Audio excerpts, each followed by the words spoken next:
Smart money के fair value gap को समझने के लिए आपको चार्ट पे कैंडल्स का स्ट्रक्चर समझना पड़ेगा। तो देखिए गाइज, अगर स्मार्ट मनी को आपने क्रैक कर लिया तो आप कहीं ना कहीं एक अच्छा प्रॉफिट कर सकते हैं और लॉस बिल्कुल कम से कम होगा। अगर ये कॉन्सेप्ट फेल होता है तो इसको समझने के लिए आपको अच्छे से इसको देखना है। तो चलिए मैं आपको समझाता हूँ। देखिए गाइज, यहाँ पे स्मार्ट मनी क्या करती है ना कि जब एक ट्रेंड का डायरेक्शन होता है, जैसे यहाँ पे एक बुलिश ट्रेंड है, तो अब बुलिश ट्रेंड में वर्टिकल लाइन में तो प्राइस ऊपर नहीं जाएगी, तो स्मार्ट मनी क्या करती है, बीच में गैप्स क्रिएट करती है जिसको मैग्नेटिक प्राइस एरिया बोला जाता है। और उस मैग्नेटिक प्राइस एरिया में बायर्स और सेलर्स इक्वल नहीं होते हैं, वहां पे बिगिनर्स को ट्रैप किया जाता है। वही कॉन्सेप्ट स्मार्ट मनी का कॉन्सेप्ट है। इसको अलग अलग तरीके से ट्रेडर्स ट्रेड करते हैं। कोई ब्रेकआउट समझता है, कोई कैंडल स्टिक्स का वहां पे कोई बुलिश इनगल्फिंग हैमर वगैरह ये समझता है, या फिर कोई ट्रेंड कंटिन्यूएशन पैटर्न्स फॉलो करता है, जैसे पिन एंड फ्लैग पैटर्न हो गया, ट्रायंगल पैटर्न हो गया। तो इस टाइप से सबका देखने का अलग अलग नजरिया होता है। बट स्मार्ट मनी जो है ना, वो अपना गैप क्रिएट करके चलती है, एक बफर जोन क्रिएट करके चलती है, जिसको हम फेयर वैल्यू गैप बोलते हैं। अगर इसको आपने समझ लिया तो आप प्राइस एक्शन के काफी एडवांस नॉलेज पे अच्छे से काम कर पाओगे। तो देखिए, प्राइस यहाँ से एक डायरेक्शन में जा रही है और यहाँ पे फिर स्मार्ट मनी इसको ऊपर लेके गई, तो स्मार्ट मनी ने एक रेजिस्टेंस क्रिएट कर दिया। अगर आप देखते हैं ना, तो यहाँ पे एक पैटर्न टाइप का भी दिखाई दे रहा है। जैसे अगर यहाँ पे मैं देखूं तो ये एक inverse head and shoulder type का पैटर्न दिख रहा है, जो कि टॉप पे बना हुआ है। हालांकि inverse head and shoulder bottom में बनना चाहिए, तब जाके वो अच्छा काम करता है, लेकिन ये टॉप पे बना हुआ है। बट प्राइस तो आप देखते हैं, प्राइस एक्शन के हिसाब से आगे मूव करना पड़ता है ट्रेडर्स को। तो यहाँ पे अगर आप देखोगे ना, तो ये एक ब्रेकआउट कैंडल है, जो कि बड़ी कैंडल है। अगर बड़ी कैंडल है, बिग कैंडल स्टिक है, तो उसका मतलब क्या है कि वो एक स्मार्ट मनी की कैंडल है। जब जब बिग कैंडल्स बनेंगी, वो स्मार्ट मनी की कैंडल्स बनेंगी, क्योंकि वहां पे बड़ा पैसा लगेगा उस कैंडल के अंदर। अब अगर ये कैंडल को मैं देखूं तो इसके अंदर स्मार्ट मनी ने ट्रेड किया है। अब यहाँ पे प्राइस ऊपर जाती है, तो यहाँ पे हम फेयर वैल्यू गैप को कैसे ढूंढेंगे? तो देखिए, इसको मैं थोड़ा और आगे रन करता हूँ। तो यहाँ पे अगर आप देखते हो ना, तो ये जो बिग कैंडल बनी है ना, इसके बीच में जो गैप क्रिएट हुआ है उसको हम फेयर वैल्यू गैप बोलते हैं। तो यहाँ पे मैं इसको अगर मार्क करूँ तो देखिए, ये जो कैंडल है, इसका ये जो प्रीवियस कैंडल है उसका हाई, और ये जो इसके आगे ये जो कैंडल बनी है ना, इसका ये लो, ये हमने इस टाइप से मार्क कर लेना है। जब ये हमने मार्क कर लिया तो यहाँ पे क्या बन गया, एक गैप क्रिएट हो गया, एक बफर जोन क्रिएट हो गया, जिससे हम ये आइडिया लगा सकते हैं कि हाँ, यहाँ पे एक मैग्नेटिक प्राइस एरिया है और यहाँ पे प्राइस जब रिटेस्ट करेगी इस जोन के अंदर, तो यहाँ से बाइंग मूवमेंट आ सकती है। इसी को स्मार्ट मनी का जो फेयर वैल्यू प्राइस गैप है वो बोला जाता है।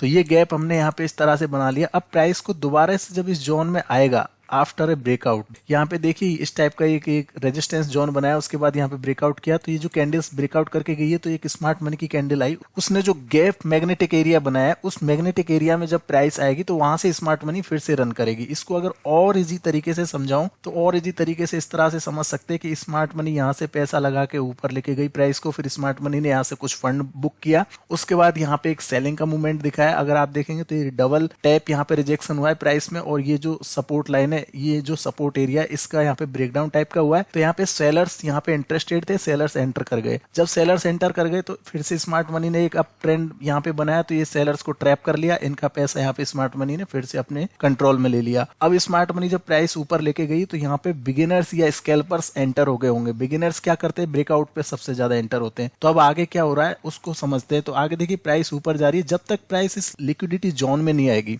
जब तक प्राइस इस मैग्नेटिक एरिया में नहीं आएगी, तब तक प्राइस आगे नहीं जाएगी, क्योंकि ये क्या है, एक fair value gap price area है। तो देखिए यहाँ पे क्या हो रहा है, इसको समझते हैं। देखिए, प्राइस ऊपर गया, ऊपर जाने के बाद में यहाँ पे आगे कंट्रोल नहीं कर पाया, एक ब्रेकआउट टाइप का दिखाया। ब्रेकआउट टाइप का जैसे ही दिखा तो फिर से यहाँ पे बिगिनर एंटर हुए होंगे। तो स्मार्ट मनी जो पीछे से यहाँ पे फंड बाई करके जा रही है, उसने यहाँ पे कुछ पैसा डंप कर दिया, यहाँ पे कुछ पैसा बुक कर लिया। तो जैसे यहाँ पे प्राइस में बुकिंग आई, उसके बाद में मार्केट डाउन आ गया, क्योंकि बिगिनर्स के कंट्रोल में मार्केट नहीं रहता, मार्केट को स्मार्ट मनी ही कंट्रोल करती है। तो स्मार्ट मनी ने यहाँ पे पैसा डंप किया, फिर से ये मैग्नेटिक जो एरिया होता है ना, ये मार्केट में प्राइस को वापस खींचता है, उस ट्रेंड के डायरेक्शन को वापस खींचता है, जिससे कि वहां पे स्मार्ट मनी और फंड ऐड कर सके। आपने देखा होगा, जो प्रोफेशनल ट्रेडर्स होते हैं वो यही बोलते हैं कि हमेशा रिट्रेसमेंट पे ट्रेड करो, हमेशा पुल बैक पे ट्रेड करो। तो उसका कारण यही है कि पुल बैक या रिट्रेसमेंट जब आता है ना, तो वो फेयर वैल्यू के आसपास तक आता है। जो मैग्नेटिक एरिया होता है वहां पे स्मार्ट मनी प्लस में जो प्रोफेशनल्स है वो यहाँ पे फंड ऐड करते हैं, और उसके बाद में पैसा अच्छे से आगे ग्रो कर सकता है। लेकिन अगर आप ब्लाइंडली ट्रेड करोगे आफ्टर ब्रेकआउट ऊपर वाले यहाँ पे ये बफर जोन में, तो आपको नुकसान होने के चांसेस हाई रहते हैं। तो इसी कंडीशन में ये जो फेयर वैल्यू गैप है ना, इसको अंडरस्टैंड करना बहुत ही जरूरी है। तो देखो यहाँ पे ये फेयर वैल्यू गैप हमने मार्क किया था और उसके बाद ये मैग्नेटिक एरिया यहाँ पे जब प्राइस दोबारा से आई तो रिटेस्ट करने के लिए, तो आगे अब देखते क्या हो रहा है। देखिए एग्जैक्टली इस जोन में आ गए। अब यहाँ पे हमको एक स्ट्रॉन्ग कैंडल चाहिए, तो देखो यहाँ पे जैसे ही स्ट्रॉन्ग कैंडल बना, बस यहीं पे हमको बाइंग में एंट्री ले लेनी है। जैसे स्ट्रॉन्ग कैंडल बनेगी हम यहाँ पे बाइंग में एंट्री लेंगे। तो इस कैंडल के आसपास अगर आप एंट्री लेते हैं तो आपका टारगेट ये जो प्रीवियस एरिया होता है ना, ये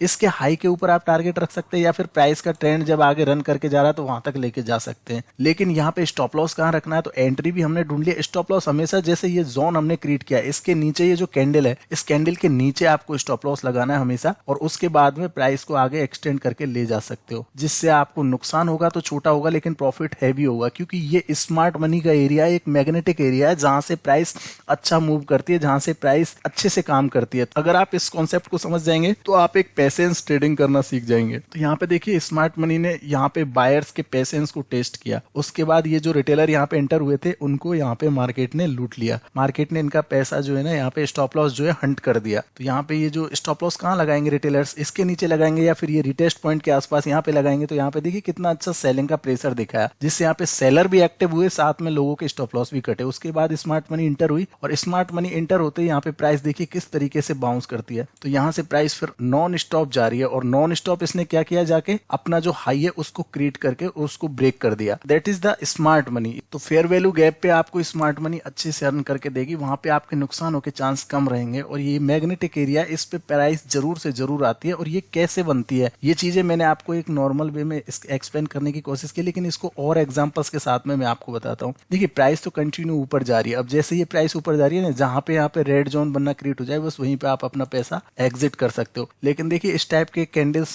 स्मार्ट मनी ना इस टाइप का जोन बनाते हुए ही चलती है। अगर मैं यहाँ से शुरू से देखूं तो देखिए जैसे यहाँ से ये बड़ी कैंडल आई, तो इसके पीछे वाली कैंडल का हाई और इसके आगे जो लो बनेगा ना, उस लो का एरिया, देखिए ये लो वाली कैंडल है, इस एरिया को हमने इस टाइप से मार्क कर लिया। ठीक है, तो देखिए जैसे ये लिक्विडिटी जोन में या फिर मैग्नेट एरिया में जैसे प्राइस आई, तो यहाँ से फिर से बाउंस कर गई। और उसके बाद में यहाँ पे फिर से एक ये बड़ी कैंडल बनी। तो अगर इस बड़ी कैंडल को मैं फिर से मार्क करता हूँ, देखिए ये वाला हाई और ये वाली कैंडल का लो। तो यहाँ पे देखिए नेक्स्ट कैंडल के बाद में नेक्स्ट कैंडल बनी है, वो इस जोन को ट्रेड करके फिर आगे गई है। उसके बाद में एक फिर से ये स्मार्ट मनी की बड़ी कैंडल बनी है। तो स्मार्ट मनी की कैंडल जहां जहां बनेगी वहां वहां पे आपको उस टाइप के, देखो यहाँ पे ये प्रीवियस कैंडल का ये जो हाई है, स्मार्ट मनी की बड़ी कैंडल प्रीवियस कैंडल का हाई और आगे वाला लो, ये आपने बनाया। तो देखिए स्मार्ट मनी के जोन में जब प्राइस आई तो उसी के बाद में प्राइस आगे गई। That is the fair value gap. ये प्राइस का एक गैप एरिया होता है। ठीक है, और यहाँ पे अगर आप देखोगे ना, तो ये जो प्रीवियस यहाँ पे प्रीवियस कैंडल का हाई है, ये आपको लेना है, और आगे इस कैंडल के आसपास यहाँ पे जो लो बनेगा ना, वो आपको लेना है। ठीक है, तो यहाँ पे लो बन गया और फिर से यहाँ पे रिजेक्शन आया। तो अब यहाँ पे तो लोग सेलिंग का सोच रहे होंगे। यहाँ पे जैसे ये रिजेक्शन आया,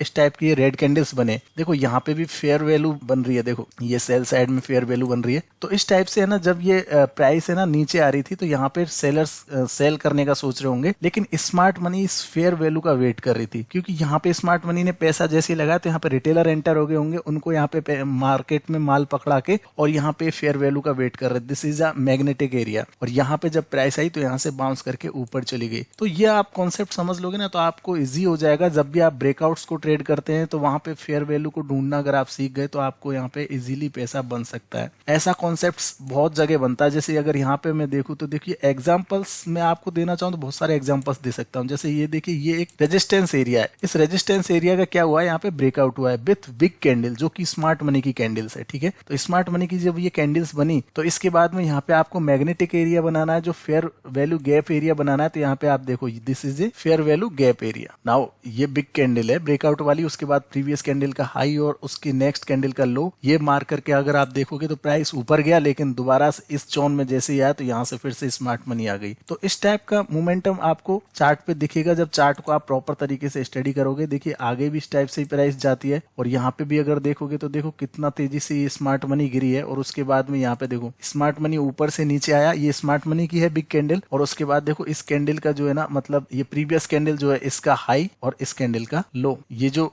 स्मार्ट मनी है ये इस एरिया में मार्क हो चुकी है लाइक दिस। तो देखो इसमें जैसे ही प्राइस वापस आई तो डेफिनेटली यहाँ पे स्मार्ट मनी फिर से रन करेगी। तो देखिए यहाँ पे ये अच्छे से नीचे गिर गया। तो इसको बोलते हैं fair value gap. Block order थोड़ा डिफरेंट कॉन्सेप्ट है, ब्लॉक ऑर्डर थोड़ा अलग तरीके से बनता है।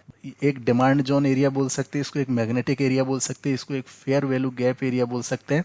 यहाँ पे बायर्स और सेलर्स बिल्कुल इक्वल नहीं होते हैं। यहाँ पे क्या होता है ना कि ट्रैपिंग होती है रिटेलर्स की, और साथ में स्मार्ट मनी पैसा यहाँ पे इन्वेस्ट करती है, जिससे एक डायरेक्शन ट्रेंड का बन पाए। और जब वो स्मार्ट मनी का डायरेक्शन आएगा तो वो बहुत फास्ट आएगा। यहाँ पे देखेंगे स्मार्ट मनी जैसे आई तो बहुत फास्ट तरीके से प्राइस ऊपर गई। इसी तरह से स्मार्ट मनी यहाँ पे जैसे ऐड हुई बहुत फास्ट तरीके से प्राइस आगे रन करती है। यहाँ पे भी प्राइस ने काफी एक्सट्रीम लेवल पे रन किया, यहाँ पे भी प्राइस ने काफी एक्सट्रीम लेवल पे रन किया। तो that is the area fair price gap. अगर आप फेयर वैल्यू गैप को समझ गए हैं तो अच्छी बात है, वरना इसको प्रैक्टिस करो। इस पे और एडवांस तरीके से आगे अलग वीडियोज हम लेके आएंगे। फिलहाल में वीडियो को लंबा ना करते, इसलिए आज के लिए बस थैंक यू सो मच, इतना ही काफी। If you really like this video, help us to grow. Thank you so much guys. You can like my video, share my video and subscribe my channel and also press bell icon as well. Thank you so much guys. अगर आपको ये chapter अच्छे लगे हो तो आप मुझे जरूर से कमेंट करके बताना, ठीक है, और लाइक और शेयर और सब्सक्राइब जरूर करना चैनल को। सो अगर आप मुझसे कांटेक्ट करना चाहे फॉर इंक्वायरीज तो call and SMS for my WhatsApp number. WhatsApp number आपकी स्क्रीन पे है गाइज, 7440557654। ईमेल एड्रेस भी मैंने आपको दिया है research24bit@gmail.com। Thanks for watching.